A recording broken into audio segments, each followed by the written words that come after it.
Silk Road. The Silk Road, a travel route established during the Han Dynasty of China, laid down the foundation for the communication and mix of culture in the East. However, none of it would have been possible without the help of camels. So, why camels? Camels can carry up to 990 pounds and can work for about 6 to 8 months a year before needing to rest for a long period of time. A camel's hump is a vital part of the camel's toolset because of its ability to store fat, which gives them energy when they are unable to eat.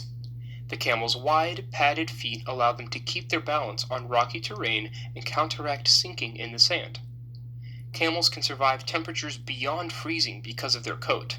This is especially important in China, where temperatures can reach negative 20 degrees Fahrenheit. The main alternative to camels were horses. However, camels had a huge advantage over horses because of their extraordinary stamina and great strength. The most commonly used camels were Bactrian camels. Most of them have 2 humps and 2 coats of hair. The humps obviously help with energy. Bactrian camels can go a week without water and a month without food, and the 2 coats of hair help protect against the very harsh weather that can sometimes occur on the Silk Road. So, why can camels carry so much? Although the legs of a camel may look skinny and weak, they contain extremely strong muscles that allow them to carry up to 990 pounds. However, this is the maximum a camel can carry, and they will typically only carry around 330 pounds for maximum efficiency. Anything over 330 pounds really means that they'll be in pain and won't have as much stamina as they normally would. So they typically keep it at 330 pounds or under. So just to give a little backstory on the goods transported on the Silk Road, first we have silk. It was transported on the Silk Road because it didn't weigh much. It was very compact, so it was easy to fit in different spots on their packs. It was often in very high demand, so naturally it fetched a high price. Silk was the number one good transported on the Silk Road, hence the name the Silk Road. Other goods included many woolen goods, such as carpets, curtains, blankets, and rugs, mainly because the Chinese were unfamiliar with this kind of weaving. They didn't have it in China. They, at the time, did not know how to do it, so instead they would just get it imported from the Silk Road. They also transported military equipment, which was transported on the Silk Road because of the camel strength. The equipment was typically very heavy, but as we mentioned earlier, they could carry up to 990 pounds, or 330 effectively, and so it allowed them to carry much of the military equipment that many places in the East needed. Items like gold and silver were inherently valuable due to their rarity and appeal to those who could afford them. Sadly, the camels weren't only used for transportation, however. Many countries and many nations would use the camels to trade for Chinese silk.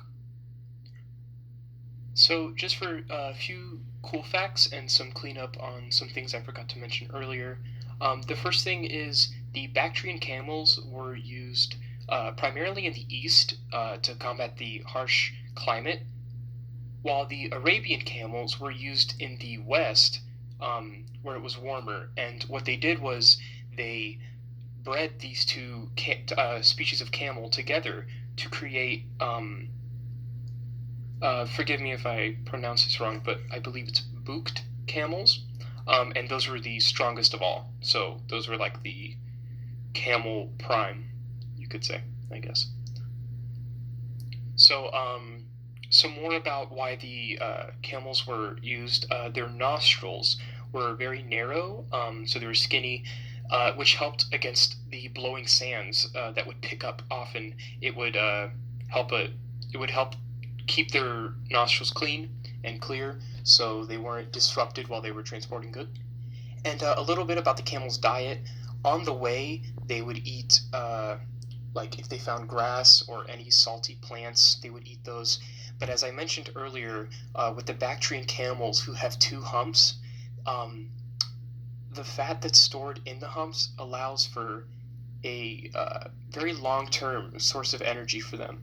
So they can go quite a while without eating any food. And actually, as they do this and the fat is being converted into energy, their hump will actually flop to the side, and it won't recover until they eat and rest a little bit. Then it'll come back upright, which I thought was pretty cool. So, in conclusion, without camels, it's hard to imagine the Eastern world would have developed as fast as it did in terms of interconnectivity between nations and civilizations, and the spread of cultures and ideas, as well as goods that the Silk Road was able to bring to all these nations. And by far the largest player in that were camels. Their long-term stamina, their incredible strength. Camels truly are top of their class when it comes to transporting goods, and without them, I doubt the Silk Road wouldn't have had the large impact that it did, at least as fast as it did. I'd also like to go over my acknowledgments. I'd like to acknowledge the internet, which is what I used for this. Um, Also, further information. Camels are pretty epic, so they are pretty cool. So, thank you all for watching and listening, even if it's only one person. I'm just padding for time, and goodbye. Yeah, sorry for the terrible quality. Using my phone because my PowerPoint was outdated and it won't let me save it as a video file. So, yeah, it's as good as it's gonna get. So, sorry.